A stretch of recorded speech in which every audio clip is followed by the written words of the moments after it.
Sadeqain's art was celebrated before and after his death.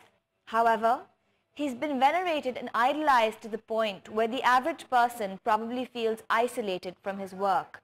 That shouldn't be the case, as this is the man who used to paint maps by the sea wearing a blindfold just to spark people's curiosity and get them involved in what he was doing.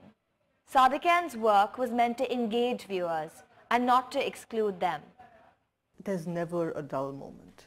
Sadiquain takes the Minotaur and turns it into the cactus Minotaur, which is, eccentric and wild enough as it is.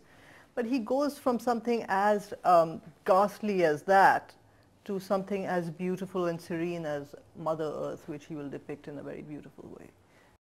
Sadeqain may have been soft-spoken, but he was very intellectually alive, and discovering his work gives one an insight into his complex, multi-layered worldview. When you think of Sadiquain, you obviously think of art. But what about mysticism, communism, passion, or his wry sense of humor? His mural on the ceiling of Frere Hall displays the words Ars o Samavat, or heavens and the earth. His often sinister yet whimsical style reflected his attempt to capture the contradictions in reality, the essential conflict between light and darkness.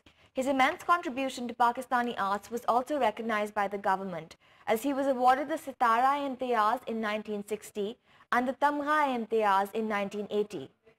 However, some feel the government did not do enough for Sadeqain. The state's neglect is something that cuts very deep. So Sadiquain was not patronized by the state. Sadiquain has been almost destroyed by the state. Before painting the mural at Frere Hall, he dedicated it to the citizens of Karachi. Even his last work was an attempt to reach out to the common man.